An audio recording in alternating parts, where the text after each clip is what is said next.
subject that continues to stir both curiosity and controversy across the world.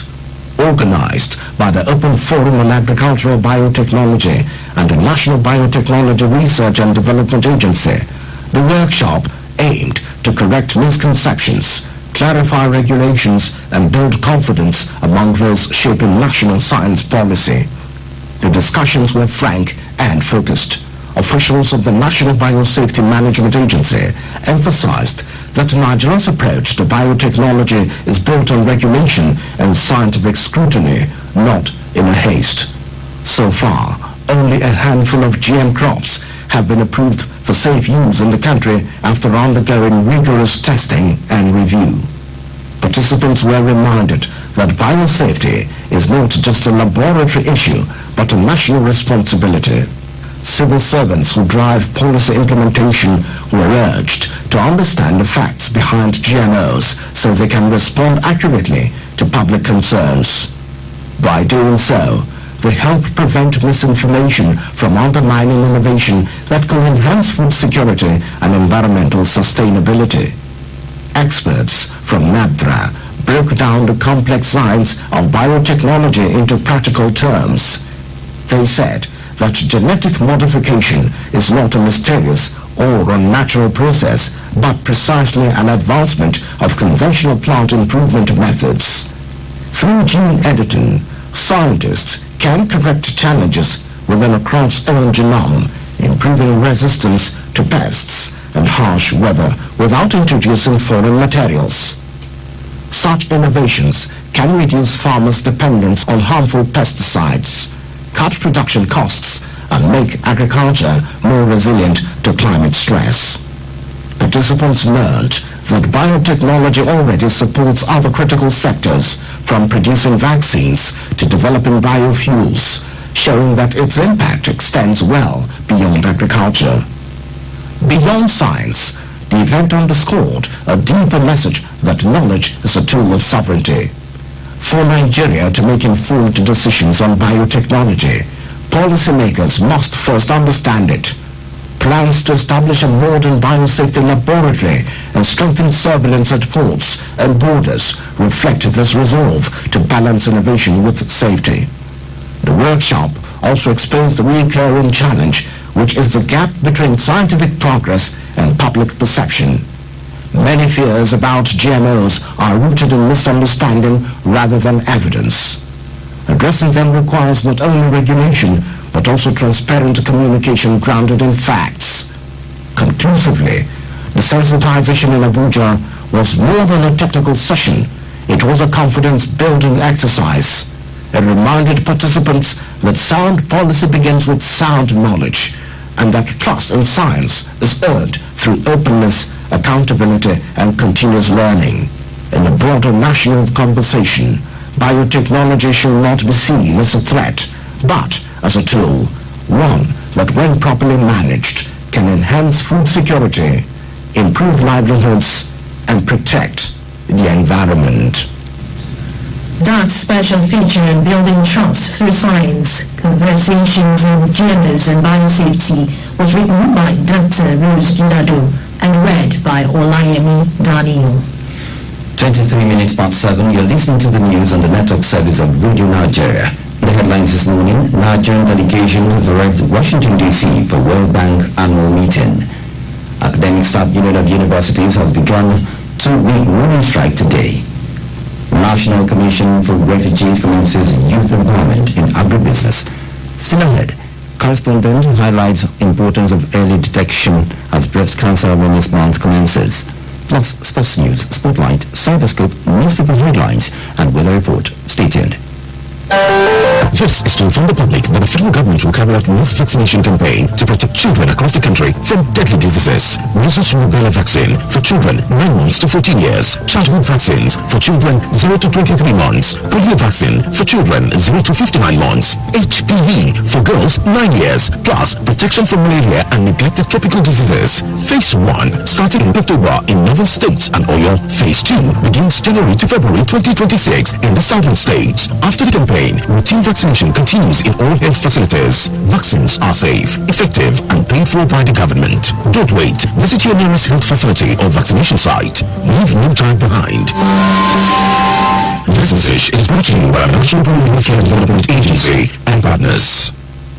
The Federal Ministry of Agriculture and Food Security, FNAFS, in collaboration with the Food and Agriculture Organization, FAO, of the United Nations, wishes to announce the following programs in commemoration of the 2025 World Food Day. Theme, Hand in Hand for Better Foods and a Better Future. Activities earmarked to commemorate the day are: Day 1, Wednesday, 15th October, visits to cluster farms, selected secondary schools, and internally displaced persons, IDPs, within the FCT. Take-off point, Federal Ministry of Agriculture and Food Security, Abuja. Time, 8 a.m. Day 2, Thursday, 16th October, sensitization walk in FCT. Take-off point, Federal Ministry of Agriculture and Food Security, Abuja. Time, 7 a.m. Venue, Unity Fountain, Abuja. Ministerial press briefing. Time, 2 p.m. Venue, Honorable Ministers Conference Room, FNAFS Complex, Abuja. Dialogue meeting with stakeholders for 2025 World Food Day celebration. Time, 3 p.m. Venue, Micro Luxury Hotel, Area 11, Eki, Abuja. This year's edition marks the 80th anniversary of FAO's founding and the 45th observance of the celebration in Nigeria. Dr. Marcus O.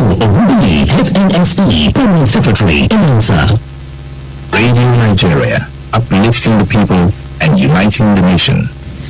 The All Progressives Congress key stakeholders in Delta states have passed explicit votes of confidence on President Bola Tinubu and Governor Sheriff Oborevwori and endorsed both leaders as the party's sole candidates for the 2027 general election. The endorsement came during an APC stakeholders meeting at the Government House, Asaba, which brought together leaders of the party, serving and former national and state lawmakers, commissioners, local government council chairmen, local government party chairmen, and political heavyweights across Delta's 3 senatorial districts. The Minister of Aviation and Aerospace Development, Mr. Festus Keyamo, said President Bola Tinubu had approved $1 billion for resuscitation of the Warri Port, Calabar ports, and others, and also highlighted other key national projects on the administration, which included the Lagos-Calabar Coastal Road and the rebuilding of Lagos Airport. President has approved $1 billion to revive Warri Port, Calabar Port, and Clayton Port. President has also approved for us in the future $500 million to rebuild our major gateway to Lagos Airport. And then, of course, you know the Lagos-Calabar Expressway is going to pass through Delta to Calabar. The Aviation and Aerospace Development Minister also commended Governor Sheriff Oborevwori for his visionary leadership and for the massive infrastructural development across Delta State. In his remarks, Governor Sheriff Oborevwori expressed deep gratitude for the APC stakeholders for the confidence reposing him and President Bola Tinubu, pledging to continue delivering on his development agenda for Delta State, warning against disloyalty within the party. On behalf of Mr. President and myself, I want to appreciate the APC family in Delta State and for also accepting us to be the sole candidates in 2010. I did not join the APC here, but I was still working to make sure all of my colleagues join us in APC. By Tuesday, when Tinubu, my brother governor from there, is joined. Between now and November ending, we're sure we're going to have more governors that will join us. Party chieftains at the meeting, including former minority leader in the House of Representatives, Ndidi Ebumeni, the senator representing Delta Central, Edith Afimune, and Urugu Meho Ortega, described the meeting as the first of its kind, adding that it has brought together political leaders from across the earth and the new APC chieftains and leaders in the state.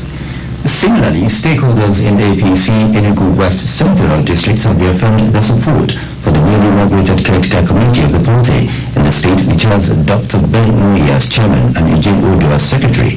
The leader of the group and APC senatorial candidate in the 2023 general election, Professor Nick Eze, made this known during the meeting of the stakeholders, which had also in attendance members of the caretaker committee.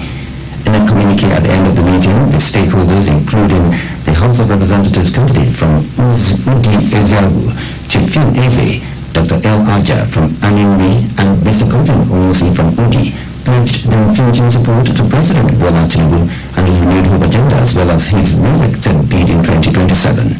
The stakeholders commended the NWC for bringing sanity to Enugu State APC by dissolving the former executive and appointing a new caretaker committee to reposition the state. They also commended Governor Peter Mbah for his visionary leadership in the state. Breast cancer is a disease that occurs when some cells in the breast begin to grow uncontrollably and form lumps or tumors. It is the most common cancer in the world, with over 2.3 million new cases every year, according to the World Health Organization. As the world marks Breast Cancer Awareness Month, correspondent Olachi Muriele highlights the importance of awareness and early detection.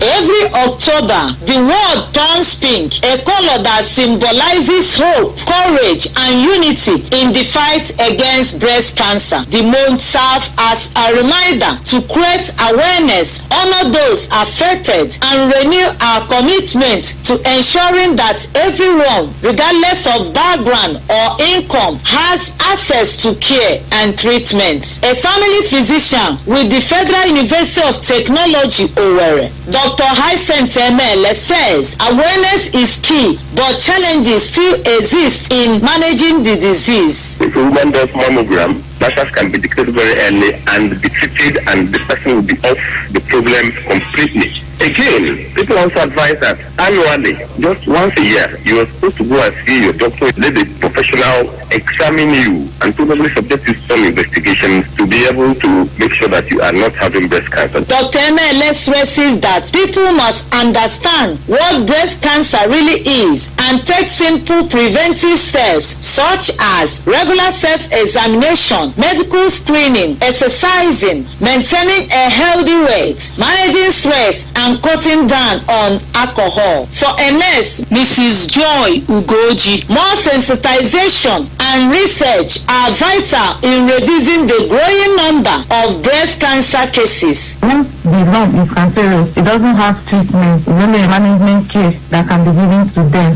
Mrs. Ugoji also called for stronger government policies to make breast cancer screening and treatment more accessible, especially to women in rural communities. Mrs. Grace Nwachukwu highlighted some of the early warning signs of breast cancer and urged women not to ignore any unusual changes in their breast. Lumps in the breast, bloody discharge from the nipple, changes in the shape or texture of the nipple or breast discomfort, skin redness, or swollen lymph nodes.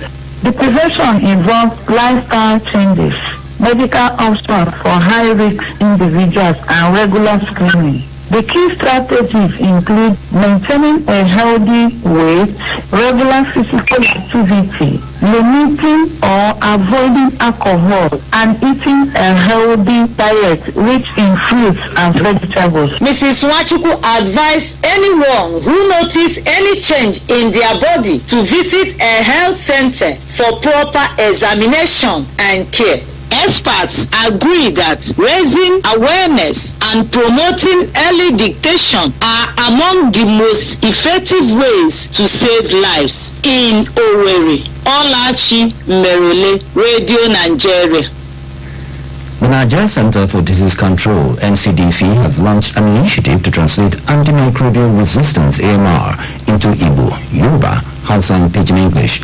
The initiative, says AMR Hackathon, developed in collaboration with development partners, is to make the concept easier to understand and curb its growing threats. Annabelle Nwachukwu reports. Surgeries are becoming more dangerous. Children with neonatal ICUs, in spite of the best efforts of rheumatologists, make them rampant, and infections can just cannot be treated. Also, if you look at the livestock sector, it's going to threaten our food security. That is the head of disease prevention at the Nigeria Center for Disease Control and Prevention, NCDC, Dr. Tochi Okwo, highlighting the growing threat of antimicrobial resistance, AMR, Antimicrobial resistance occurs when germs such as bacteria, virus, or fungi stop responding to medicines, making common infections harder to treat and increasing the risk of severe illness or death. Factors such as misuse and overuse of antibiotics, poor infection control practices, and self-medication contributes to the problem. Dr. Okwo warned that without local terms, AMR remains abstract and alien to the people at the grassroots. One major step taken by the NCDC and its critical stakeholders is the launch of the Say AMR Hackathon, a youth-focused initiative aimed at translating AMR into local languages to deepen public understanding and curb the growing threat of drug resistance across the country, as explained by the Director General of NCDC, Dr. Jide Idris. Through this initiative, we're inviting young Nigerian linguists, both students and faculty, communicators, health professionals, artists, and innovators to help us bring our local voice. To find the words, the metaphors, and expressions that capture its meaning and inspire action. The Managing Director of Drassa Health Trust, Mrs. Moniya Williams, who noted that infections are preventable, also emphasized the link between communication and prevention. Other stakeholders noted that English-only health campaigns have limited impact in a multi-million. Winning entries from the Say AMR Hackathon will be unveiled next year and adopted across media platforms, schools, and public health campaigns nationwide. In Abuja, Annabel Machuku, Radio Nigeria. Moving to Benue State, fishing and other economic activities at the bank of River Benue in Makurdi have slowed down following the increase in the water level. Umar Salifu, who visited the riverbank, now reports. The increased water volume in the river is hampering the supply of fish as fishermen are finding it difficult to operate freely. A fisherman at the Watata River bank, Samuel Ezekiel, said because of the high volume of water he is finding it difficult to catch reasonable fish, saying that he makes between 5,000 to 7,000 naira daily compared to the 25,000 to 30,000 he was making when the water level was low. Water go down, now we get up. Water is flowing. A fish dealer who was seen making purchases at the Wadata River Bank, Blessing Adaku, lamented the high cost due to short supplies. When fish plenty, the money they know because it's everywhere. So now the fish no plenty, it cost. In a related development, a sharp sand and gravel dealer, Yusuf Gaddafi, expressed worry that the high volume of water has kept most of them idle since they cannot get sand and gravel from the river. We do make transactions before compared to now we are making nothing. As of then, we are selling a trip of sand without transport. 14, 12, as the case may be. It's demand on the level of the water that is moving. But now, you can buy a trip of sand, 20,000, 17,000, as the case may be. Mr. Gaddafi appealed to the federal government to dredge the river Benue to create opportunities for the youth so that when ships start coming in, they would engage in other ventures. From Makudi, Umar Salifu, Radio Nigeria. The Association of Chairmen of Local Government Service Commissions of Nigeria holds a 3-day national summit. Special guest of honor, His Excellency Loki Aidachua, Executive Governor of the state. Theme: Strengthening Local Government Best Practice for Strategic Leadership. Date: 14th to 16th October 2025. Time: 9 a.m. daily. Venue: Moniya National Center for Women Development, Abuja. Announcer: Chief Simon Tani, Chairman, Organizing Committee. Radio Nigeria, uplifting the people and uniting the nation. The 2025 African Power Badminton Championship hosted by Nigeria in Abia State has ended with Team Nigeria emerging overall winner. The athletes made Nigeria proud with 10 gold, 13 silver, and 13 bronze, totaling 36 medals across various categories of the competition. Kenya finished second with 11 medals, 4 gold, 2 silver, and 5 bronze, while Egypt came third with 8 medals, comprising 3 gold, 1 silver, and 4 bronze. At the closing ceremony at the International Conference Center, Umuahia, the State Governor, Alex Oti, represented by the Commissioner for Sports and Youth Development, Sir Nwabilo Nanaba, applauded the athletes, officials, and delegates who participated in the 2025 African Power Badminton International Championship and described the event as amazing. The 2 weeks championship featured power badminton stars from 12 African countries. Still on sports, Nasarawa United defeated Ogun Rangers 2-1 to remain on top of the Nigeria Premier League Football League table for a third straight week. Let's join Friday Joshua for details of this, plus more on sports. 6 wins, 3 draws and 19 goals characterize the 9-match day 8 fixtures of the 2025-2026 Nigeria Premier Football League decided yesterday across the country. Nasarawa United came from behind to edge Rangers International 2-1 in a fiercely contested fixture. Our team of commentators Amai Ignis, Nekojo Ame and language commentator Abdullahi Mohamed were in Lafia where Ikechukwu Ingbemene's 28th minute strike for the Flying Antelopes was cancelled from the penalty spot by last season's highest goal scorer Anas Yusuf before the solid miners won it in the 62nd minute with a goal from John Joshua. And Rangers get it. A shot there again. Rangers have scored. It's in the net. The Antelopes from Enugu. Anas Yusuf, 18 goals he scored last season. He is with the ball and he places it on the penalty box. He takes his time. Everybody is on the alert. He goes and he scores. He saw the goalkeeper the wrong way. This is his second goal this season and the crowd has woken up. Nasarawa United have a chance. They are moving forward here. Nice cross forward. Brilliant goal! It's a goal! Nasarawa United take the lead. That was well converted by John Joshua. 2-1. That is a story to tell here. We can report live from the Lafia City Stadium. Reacting to the win, technical advisor of Nasarawa United, Umbuas Mangut, said his target is to push the team to a point where the fans would be proud. The league is still fresh. Week 7, week 8, we have gathered some important points, and it's enough for us to build on that. But we want to roll around the first, second, third area, and we want to make sure we didn't end badly. We have to finish strong. The victory leaves Nasarawa United on top of the log for a third straight week on 19 points and after 8 games. In other results, Abia Warriors defeated visiting El Kanemi Warriors 2-0 in Umuahia to move up 2 spots to second position on 15 points. Ebuka Nwokori netted the only goal in Owerri as Kun Khalifa FC pipped 10-man Eyimba FC 1-0 at the Dan Anyam Stadium, a result that pushed the People's Elephant down to third place on 13 points. Elsewhere, an early goal by Folarin Tumitope at the Mobolaji Johnson Arena in Lagos saw Ikorodu City beat Bendel Insurance 1-0. Shooting Stars forced Kano Pillars to a 1-1 draw, prompting a pitch invasion at the Sani Abacha Stadium, Kano. The same scoreline was replicated in the game between Warri Wolves and Niger Tornadoes in Ozoro. Meanwhile, reigning champions Remo Stars dropped points again in a 3-1 thrashing away to Katsina United, but Plateau United continued their resurgence by defeating Barao FC 2-0 at the New Jos Stadium, while Kwara United held Wiki Tories to a 1-1 draw in Bauchi. The South-South derby between Rivers United and Bayelsa United, which was washed off by a downpour, will kick off from the first minute starting from 8 a.m. today. The Super Eagles arrived at the Obong Victor Atta Airport in Uyo at about 8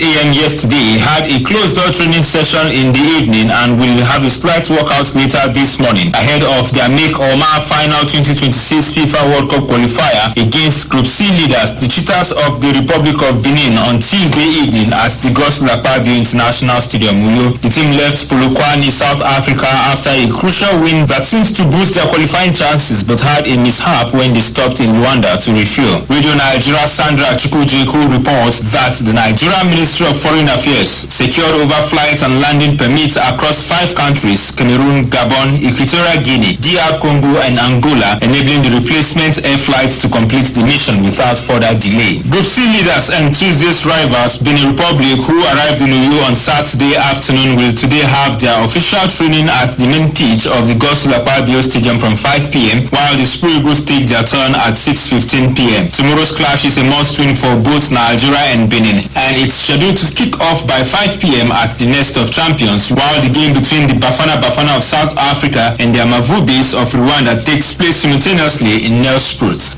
The Confederation of African Football (CAF) has officially confirmed Morocco as the host nation for the 2026 FIFA World Cup playoffs. The football governing body made the announcement in a statement in which its director of competitions, Samson Adamu, noted that the continental playoffs will feature the 4 best second-place teams from the 9 CAF qualifying groups after match day 10. The playoffs are set for mid-October, and the October 2025 FIFA rankings, to be released on the 23rd, will be used to determine the seeding for the draws. The top top-ranked team will face the fourth best, while the second and third-ranked teams will clash in the other semi-final. And the winner of the final on November 16th will go on to represent Africa in an intercontinental playoff in March 2026 for an additional slot to the Mundial in the Americas. I am Friday Joshua. We now bring you the spotlight, which is on the League of African Ambassadors, a new chapter in the continent's diplomatic history. It is written by Iduma Chris, Mayor of the League of African Ambassadors Secretariat, Lusaka, Zambia. When the League of African Ambassadors, LAA, is officially launched tomorrow, the 14th of October 2025, at the Mulungushi International Conference Center in Lusaka, Zambia, it will mark not just another ceremonial event, it will signal a defining moment in Africa's diplomatic history. This launch represents the emergence of a new continental voice, one that seeks to unite, strengthen, and redefine Africa's presence on the global stage. Since the dawn of independence, Africa's diplomacy has evolved from fragmented national representations to broader regional collaborations. From the creation of the Organization of African Unity, OAU, in 1963, to its transformation into the African Union, AU, in 2001, the vision of a united Africa has never faded. Yet, within the corridors of diplomacy, a critical gap persisted. The absence of a collective platform for Africa's ambassadors themselves, who are the custodians of the continent's image and interests abroad. The League of African Ambassadors, LAA, will step in to fill that void. It brings together Africa's diplomatic envoys under one umbrella to promote shared values, mutual support, and coordinated action. It is a bold affirmation that Africa's voice must no longer echo in isolation, but resonate in harmony. That Zambia, particularly Lusaka, was chosen as a venue is no coincidence. Historically, Lusaka was a cradle of African liberation diplomacy, a safe haven for freedom fighters and nationalist movements that shaped the continent's political emancipation. Now, it becomes the birthplace of a new wave of diplomatic emancipation, one rooted in unity, strategy, and continental pride. In an increasingly complex world where global decisions affect Africa profoundly, the League's formation is both timely and visionary. Through the LAA, African ambassadors will be better positioned to coordinate responses to global challenges, speak with one voice in multilateral fora, and shape Africa's narrative with confidence and coherence. It also aims to nurture excellence, mentorship, and collaboration among Africa's diplomatic corps, transforming diplomacy from a mere profession into a mission of continental service. No historic moment is complete without acknowledging the visionaries who made it possible. The class of 2020-2021 Nigerian ambassadors, especially the non-career ambassadors led by their class captain, fondly called so, and Dean Ambassador Owane Omeye, distinguished themselves at a time when unity of purpose was scarce. They braved all odds to birth this continental diplomatic organization for Africa. In doing so, they have indeed made Nigeria proud. In the words of Dr. Arikana Chihomboekwao, former AU permanent representatives to the United States of America, and I quote, "The body of African ambassadors is long overdue. If it starts today, it is a step in the right direction, and it will be more successful if it starts with Nigeria." End of quote. Their excellencies have proven the Amazon right, as President Hakainde Hichilema President of the Republic of Zambia, will be hosting this historic launch tomorrow, October 14, 2025. This single achievement has earned the group a proud place in the annals of history, symbolizing not only a triumph of vision, but of determination, patriotism, and Pan-African solidarity. If properly nurtured, the League of African Ambassadors could evolve into Africa's soft power engine, a platform that advances the continent's image, defends its interests, and projects its diplomatic strength. By institutionalizing unity among ambassadors, the League gives Africa a more coordinated, respected, and strategic diplomatic front. The launch of the League of African Ambassadors tomorrow marks a turning point in the continent's diplomatic narrative. It is both a culmination of decades of aspiration and the dawn of a new era, an era in which Africa's diplomats rise together as custodians of unity, integrity, and progress. As history unfolds in Lusaka, one thing is clear: the League of African Ambassadors is not just an organization, it is the rebirth of Africa's diplomatic soul. Mariam Okesanjo with our spotlight on the League of African Ambassadors, a new chapter in the continent's diplomatic history, as written by Iduma Chris, Mayor of the League of African Ambassadors Secretariat. Let's get into cyberscope. We're bringing you the top trends shaping conversations across Nigeria's social media space is our delight. So social media platforms across Nigeria have been abuzz following President Bola Tinubu's decision to grant clemency to 175 convicted individuals nationwide, a move that has stirred intense debate online and offline. The presidential pardon approved on the recommendation of the Presidential Advisory Committee on the prerogative of the mercy includes notable names such as Mariam Sander, convicted in 2017 for the murder of her husband, Calvin Prosper Omara, a Niger Delta militant sentenced in 2013 for kidnapping and killings, and posthumous pardons for King Sarawiwa and Laguna 9, a gesture framed as part of broader efforts towards national reconciliation and healing. In contrast, the National Human Rights Commission defended the action, describing it as a constitutional prerogative often exercised to promote equity and compassion, particularly for convicts who have shown remorse, suffered ill health, or served substantial portions of their sentences. Well, it's called presidential pardon for a reason. Irrespective of it, he must go. Definitely. Meanwhile, somewhere in the academia, the Academic Staff Union of Universities, ASU, has again taken center stage after declaring a 2-week warning strike beginning October 13, 2025. What it described as the federal government's continued neglect of the education sector.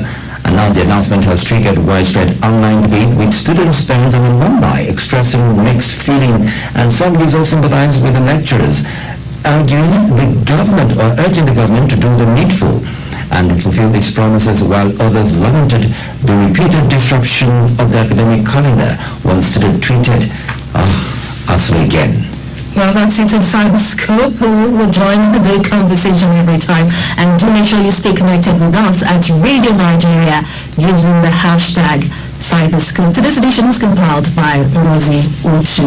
And we'll move to newspaper headlines. And first is the Daily Sun.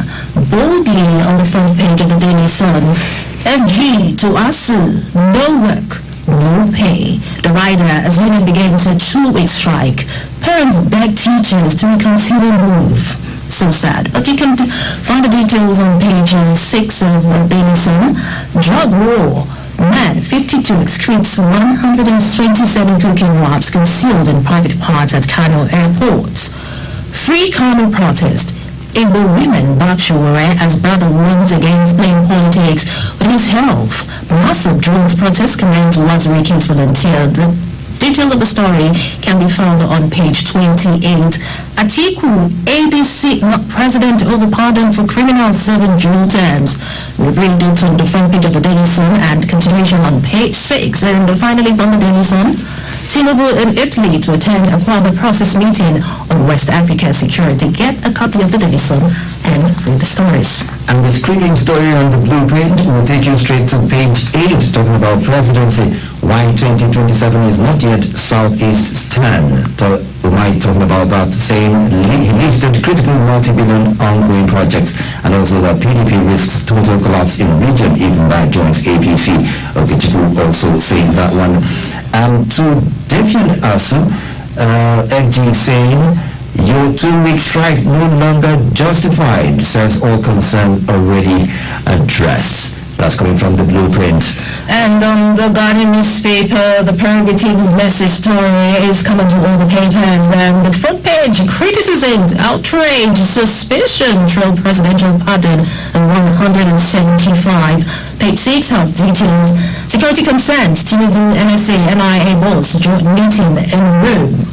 Presidency, Sultan and others commit to friendly girl-child policies, and the story can be found on page 30.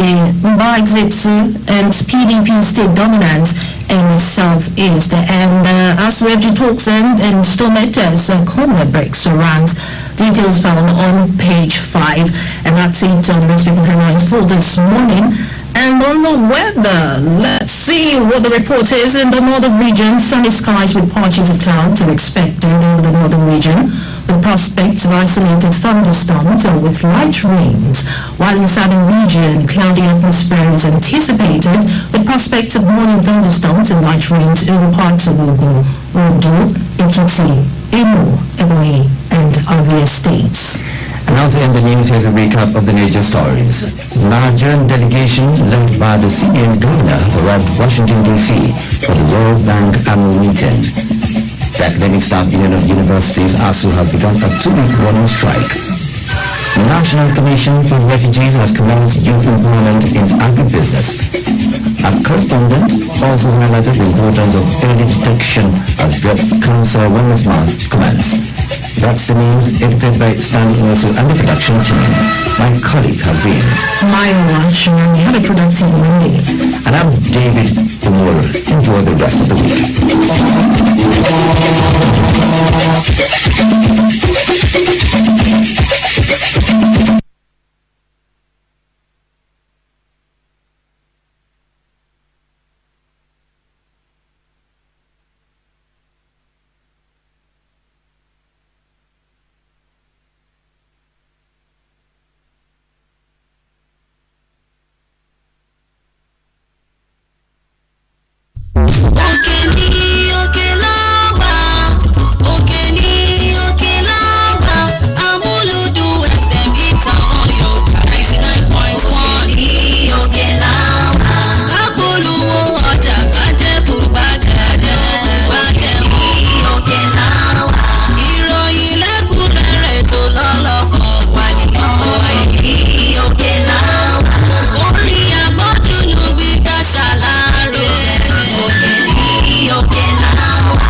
Amuludun FM 99.1 ni gbogbo ayé ń gbọ́, ẹ̀yin náà máa gbọ́. Ọdúnkì oyin ni. Ọdúnkì oyin. Kọ́kọ́ rédíò tó jẹ́ ti Yorùbá. Amuludun FM 99.1. Rédíò Nàìjíríà Amúlùdùn FM. Nàìjíríà Amúlùdùn FM. 99.1 ní Moniya Ibadan lábà ó. Rédíò Nàìjíríà Amúlùdùn FM. Agbẹ́ta lọ́dà ló tuntun lágbẹ́dẹ́ òwe. Rédíò Nàìjíríà Amúlùdùn FM. Àwọn ètò alárinrin tó ń kọ́ni lọ́gbọ́n. Rédíò Nàìjíríà Amúlùdùn FM. Àwọn ìròyìn àsìkò káàkiri àgbáyé. Rédíò Nàìjíríà Amúlùdùn FM. Lágbé àṣà àti ṣe wa lárugẹ o. rédíò nàìjíríà amúlùdùn ẹ̀fẹ̀. iwájú lọ̀pá ẹ̀bìtì a máa rẹ́ sí òye. rédíò nàìjíríà amúlùdùn ẹ̀fẹ̀. iwájú la ó máa. à ń jáde lọ lè ní Elédùmarè.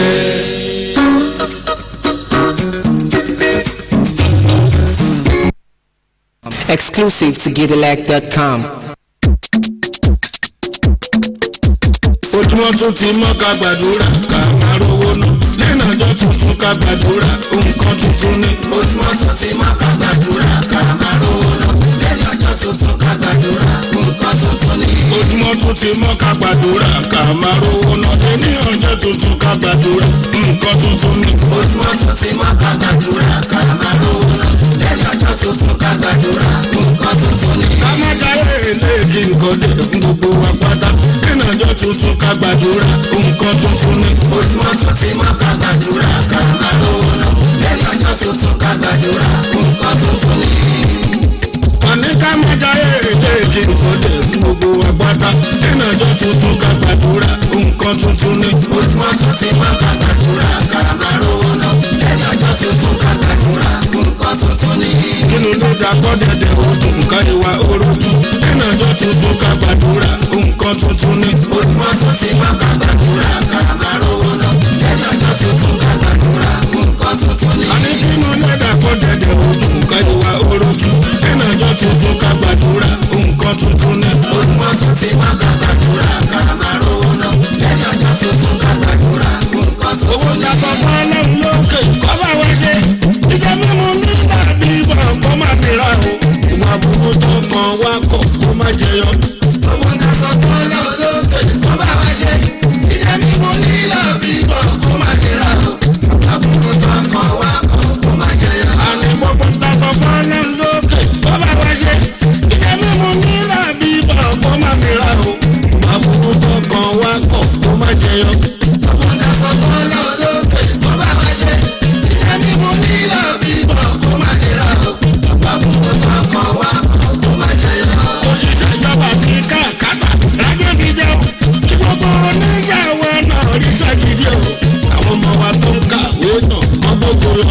ọ̀pọ̀ náà sọ fún ọlọ́run lókè kó bá wá ṣe ìjẹ́ mímú nílò bíbọ̀ kó má nira o ọ̀pọ̀ burú tó kàn wá kó má jẹyọ. a ní kò ṣiṣẹ́ ìjọba ti káàkátà rájọ́ fi jẹun kí gbogbo oníṣàwọ̀ náà ríṣẹ́ gidi o káwọn ọmọ wa tó ń kàwé náà wọ́n gbogbo lọ. ọ̀pọ̀ náà sọ fún ọlọ́run lókè kó bá wá ṣe ìjẹ́ mímú nílò bíbọ̀ kó má nira o ọ̀pọ̀ burú tó kàn wá kó má jẹyọ.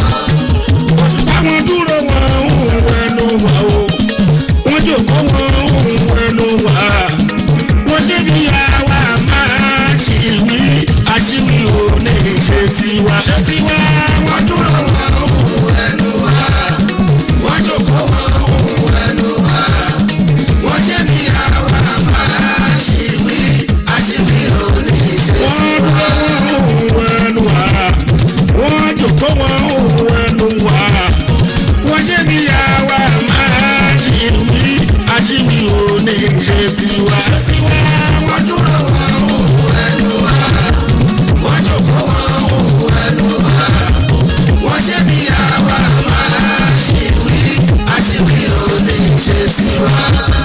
If you want to tell me medicine in London, let's see it. If you are ready for that, I'm what they should do. Or you want to tell me medicine in London, see it. If you are ready for that, I'm what they should do. All about Tony Kemalo, Nimo guarantee. If you are ready for that, I'm what they should do. I can't even tell my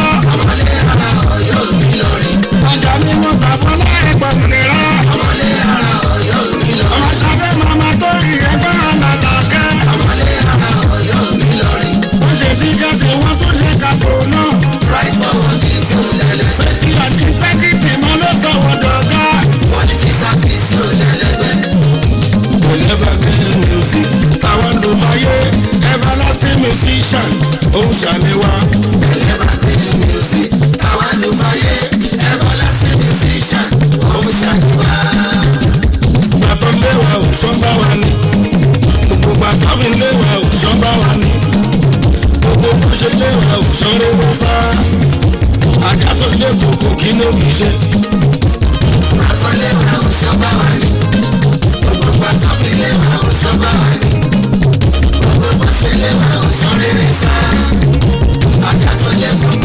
fi ṣe.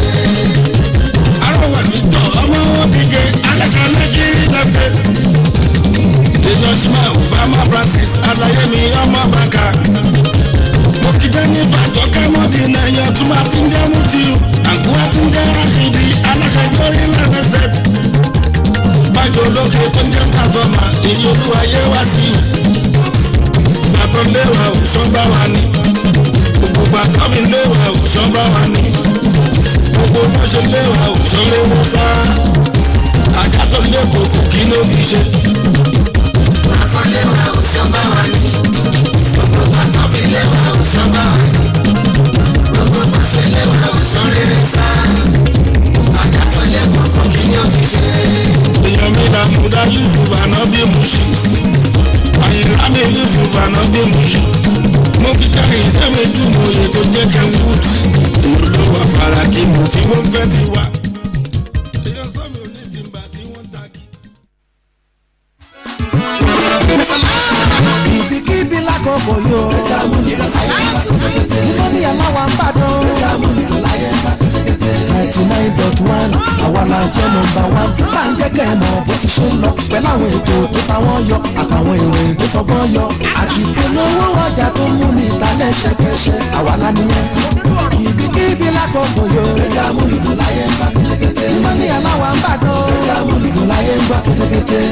Amuludun FM 99.1 ní Moniya Ìbàdàn ló máa ń múnú àwa dùn.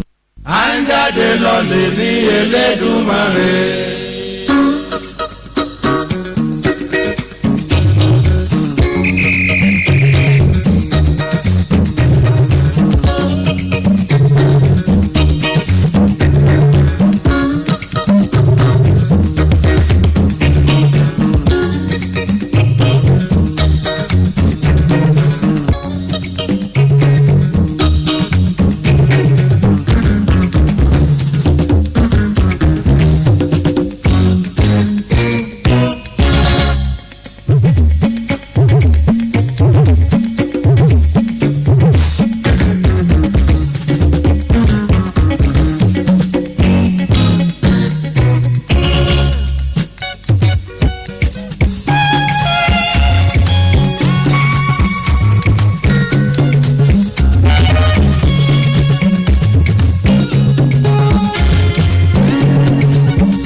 ṣe rọ̀ mọ́ agbọ́kànlé mi má jẹ́ kó dòfo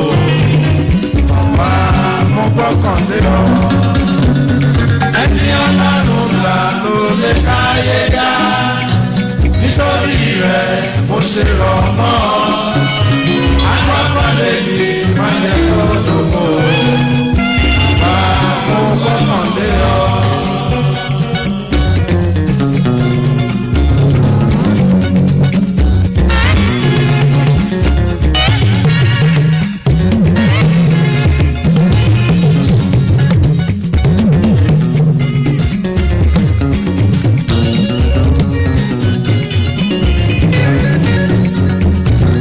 ó dọ̀wọ́ rẹ̀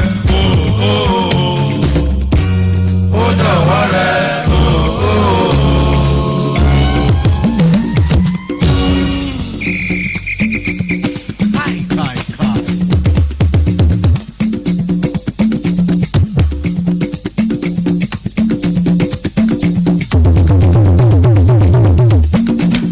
insurance cover.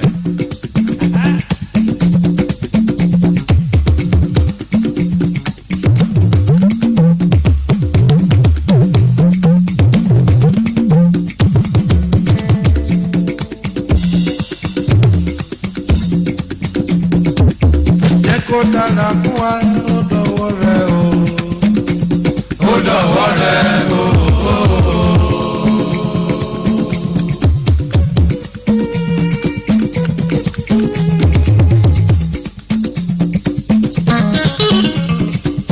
kálówó dọ̀wọ́ o ó dọ̀wọ́ rẹ̀ o. ó dọ̀wọ́ rẹ̀ o.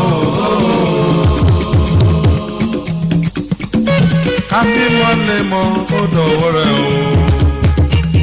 ó dọ̀wọ́ rẹ̀ o.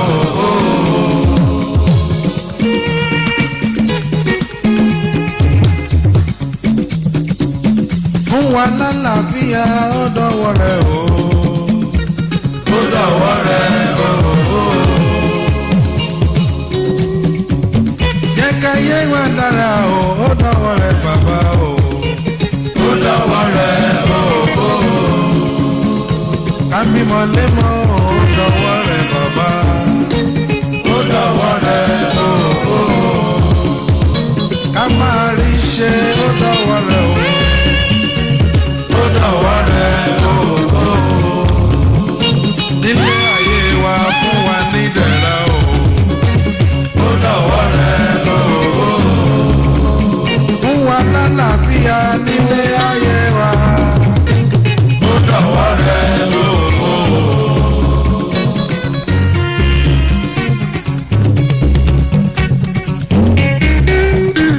ó dọ̀wọ́ rẹ̀ o.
ti ń bá bọ̀.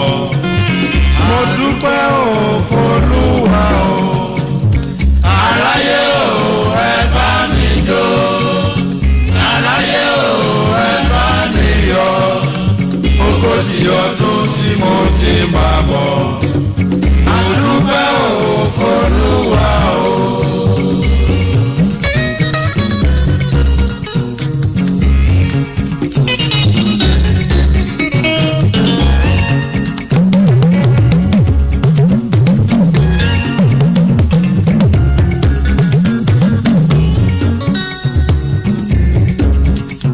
Ṣe mímí lẹ́gbọ̀dọ̀ mo dúpẹ́.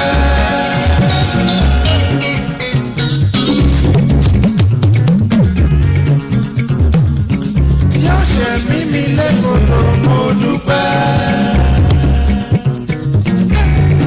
Ẹ jẹ́ ká kọrin s'Olúwa wa. Elédùmarè ọba tó dá wa. Sílé ayé, sílé ayé, sílé ayé,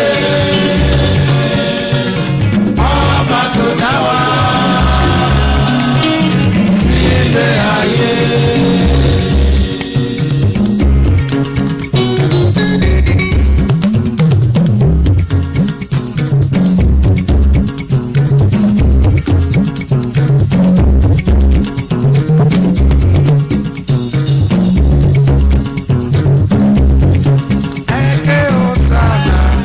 Elédùmarè ẹ̀kẹ́ ọ̀sánà o.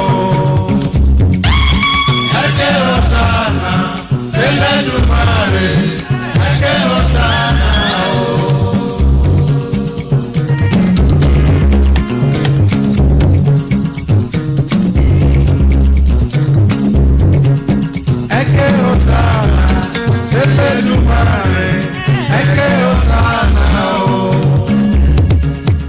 Ẹ̀kẹ́ ọ̀sánà s'Elédùmarè ẹ̀kẹ́ ọ̀sánà o.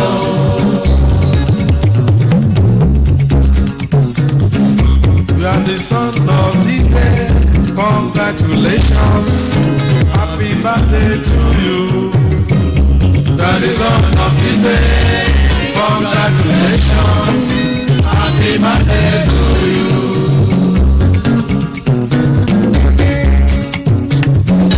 You are the son of this day. Congratulations. Happy birthday to you. You are the son of this day. Congratulations. Happy birthday to you.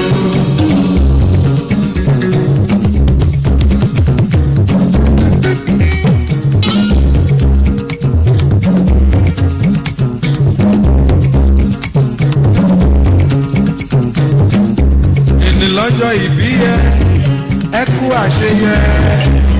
Ẹ̀mí aṣọ pọ̀ ẹ̀. Ìní lọ́jọ́ ìbí ẹ̀, ẹ kú àṣeyẹ. Ẹ̀mí aṣọ pọ̀ ẹ̀.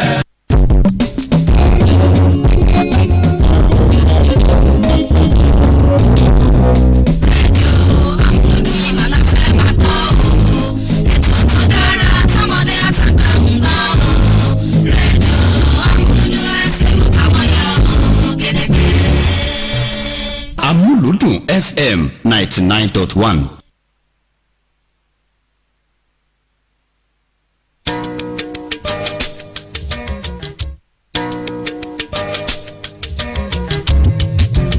But I give you glory this morning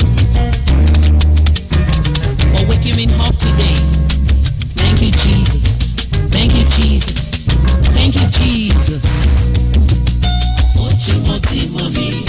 Ocho Maria lo va a poner, o no sé.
Amuludun FM 99.1. Ọba tuntun, ọba tuntun, ọba tuntun bí àrò, ọba tó ń ṣe. Ọlọ́run o, ọba tuntun, ọba tuntun, ọba tuntun bí àrò.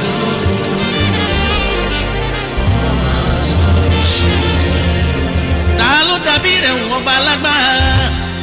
Kò sẹ́ni bí rẹ̀ ó pa mí alára ìdá. Ọba mi tó ń jó bí iná, ọba mi tó ràn bí òrùn, ọba mi tó ràn bí òjò, ọba mi tó sàn bí ara lójúmọ́. Àkìkìtàn olúra padà, Ọlọ́run o, àkìkìtàn olúra padà, àkìkìtàn olúra padà. Ọba tó kọ láwùjá bóra bí aṣọ, àkìkìtàn olúra padà, àkìkìtàn olúra padà. Ọba tí kì í sùn, tí kì í tó gbéra, àkìkìtàn olúra padà.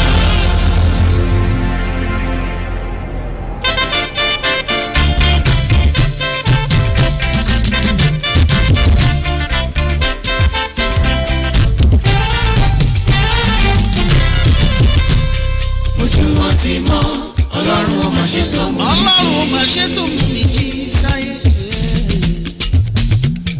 Ojúmọ́ ti mọ́, Ọlọ́run ó máa ṣe tó mú mi jí.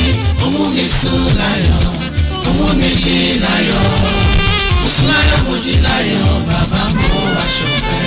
Ó mú mi sùn láyọ̀, ó mú mi jí láyọ̀. Mo sùn láyọ̀, mo jí láyọ̀, bàbá mo wá ṣọpẹ́. Tọ́rọ̀ pé ènìyàn ló ti sùn ṣùgbọ́n tí wọ́n jí sáyé mọ́. Ọ̀pọ̀ ló ti tòrògbé tí wọ́n gbà bẹ́ẹ̀ dolóògbé. Èmi sùn láyọ̀, mo jí láyọ̀, bàbá ó mo wá ṣọpẹ́. Tọ́rọ̀ pé ènìyàn ló ti sùn ṣùgbọ́n tí wọ́n jí sáyé mọ́. Ọ̀pọ̀ ló ti tòrògbé tí wọ́n gbà bẹ́ẹ̀ dolóògbé lọ. Èmi sùn láyọ̀, mo jí láyọ̀, bàbá mi ó mo wá ṣọpẹ́. Ojúmọ́ ti mọ́, Ọlọ́run ó máa ṣe tó mú mi jí. Ojúmọ́ ti mọ́, Ọlọ́run ó máa ṣe tó mú mi jí. Ó mú mi sùn láyọ̀, ó mú mi jí láyọ̀. Mo sùn láyọ̀, mo jí láyọ̀, bàbá mo wá ṣọpẹ́. Ó mú mi sùn láyọ̀, ó mú mi jí láyọ̀. Mo sùn láyọ̀, mo jí láyọ̀, bàbá mo wá ṣọpẹ́.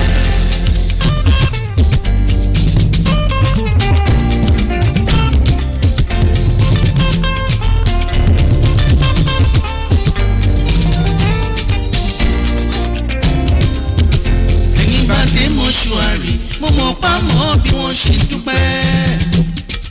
Ènìyàn tó bá délé ìwòsàn àmọ́ bọ́ ṣe yìn bàbá lógo. Mo sùn láyọ̀, mo jí láyọ̀, bàbá mi ò mo wá ṣọpẹ́. Èmi sùn láyọ̀, mo jí láyọ̀, ọ̀gá ògo mo wá ṣọpẹ́. Ojúmọ́ ti mọ́, Ọlọ́run ó máa ṣe tó mú mi jí. Mi jí sáyé. Ojúmọ́ ti mọ́, Ọlọ́run ó máa ṣe tó mú mi jí. Ó mú mi sùn láyọ̀, ó mú mi jí láyọ̀. Mo sùn láyọ̀, mo jí láyọ̀, bàbá mo wá ṣọpẹ́.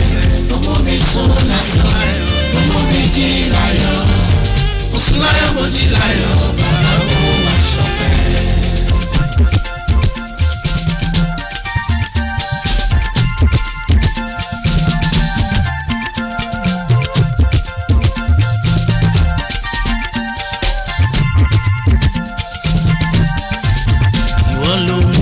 Sáyé bàbá mo wá ṣọpẹ́. Kò jẹ́ kí n dojú òun dojú ìlú. Bàbá mo wá ṣọpẹ́. Kò jẹ́ kí n kúkú òjijì láyé mi. Bàbá mo wá ṣọpẹ́. Kò jẹ́ kí n rógun àtàwọn olónífẹsẹ̀ jọlẹ̀. Bàbá mi ò wá ṣọpẹ́.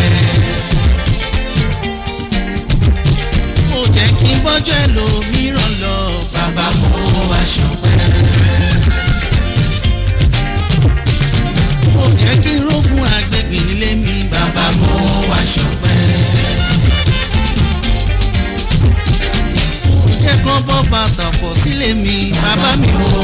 ṣọpẹ́. Ó jẹ́ kí lóògùn ọ̀dà girigiri ẹsẹ̀ ọkọ̀. Bàbá mo wá ṣọpẹ́. Ìwọ ló gbé mi ró. Bàbá mo wá ṣọpẹ́. Ó lógo tó lógo.